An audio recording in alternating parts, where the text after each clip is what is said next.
Hi, this is Jim Cranston from 7 Every Minute and 7everyminute.com, the podcast and website about reimagining your life. Thanks for joining me today to talk about, well, losing track of the time, even when it's important. So let's get started. If you like what you hear today, please leave a like, subscribe, tell your friends, send a message. This is another quick catch-up episode since yesterday didn't go quite as expected.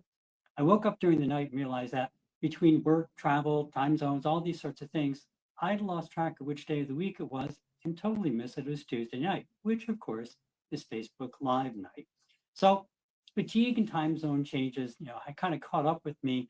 Plus, I was at an event and speaking with a number of really interesting people and basically simply got mistaken as to what day of the week it was.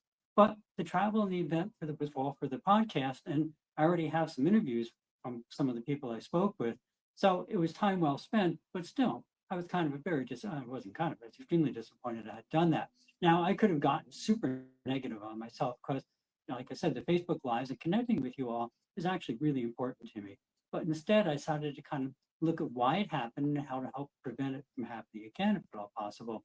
Yes, I will set an actual calendar event to remind me when it's Tuesday night when I'm traveling. But seriously, sometimes life really does kind of get very far out of our normal routine. Remember, about 90% of what we do every day is controlled by memorized sets of actions, and only 10% require active thinking. So when everything changes all at once, there's a lot more thinking going on, and sometimes things get missed. So even when you disappoint yourself and you still show yourself some grace, review what happened, learn from it, and carry on with enthusiasm and some more knowledge as to what went wrong. So while I was traveling, I was kind of intrigued. Just been in a couple different regions of the U.S. over the past and foreign countries over the past few weeks, and I was kind of really intrigued as to what a cultural bubble some parts of the U.S. are. This isn't a criticism. It's just easy to forget how different things are outside of the bubble you happen to be in at the moment, both in terms of wealth, access to opportunities, customs, all sorts of things. And that goes in both directions. Some people view the world as very negative because they see no opportunities. People view the world as very positive because they have a ton of opportunities. It cuts across not just wealth, but all sorts of different things. And it was really interesting to see the degree, especially having just come back from Mexico, which I spoke about, and then to go to some poor areas of the U.S. and some wealthy areas of the U.S., we realized even just in North America, there's this huge range of living conditions and opportunities and perceptions. And sometimes we forget that. And so it's a good thing to keep in mind, especially when you read the news or somebody in a position of power says, well, why doesn't somebody just do this or that? It's kind of like, because they may not have that as an option in any sense. That's why.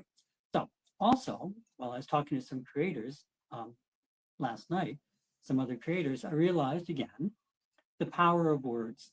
And we talked about that before, whether it's negative or positive self-talk. Words have a very big influence on us in many different levels.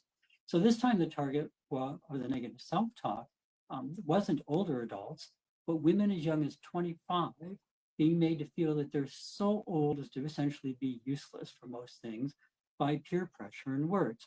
That's right, 25 years old in some circles is now the new old age. This one really stunned me. And we'll be covering this and other topics more in depth in the upcoming months, so stay tuned.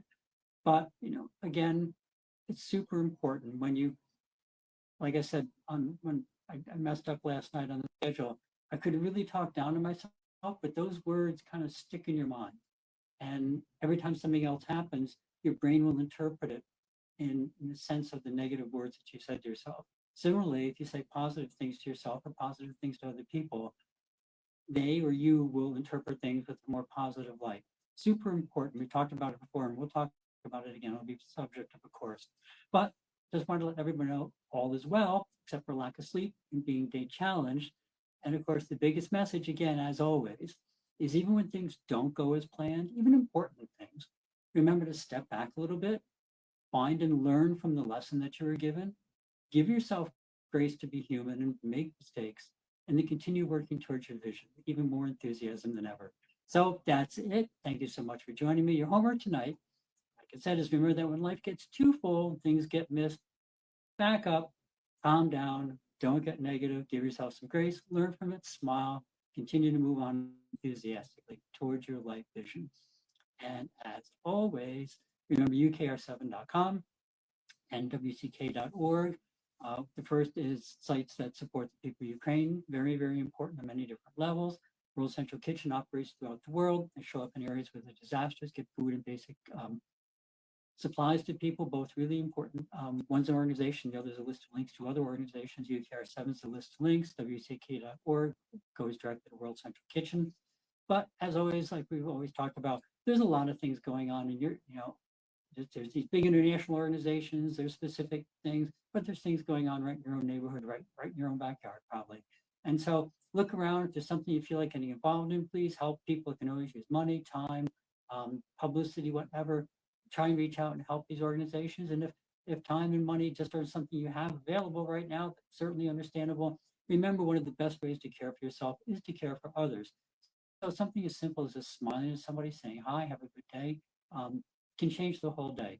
And if they've been going on a bad streak for the past half hour, everybody is cutting them off or whatever, and you walk by and you smile and say, hi, good morning, it just makes them realize, not everything in life is horrible. So little tiny things can make huge differences. World Central Kitchen, WTK.org, UKR7, to help people in Ukraine. Just smile at somebody. Little things, huge difference. Remember that. Have a great week. Remember to live the life that you dream of, because that's the path to true contentment. Love and encouragement to everyone. See you next week on 7 Every Minute and 7everyminute.com. Thank you.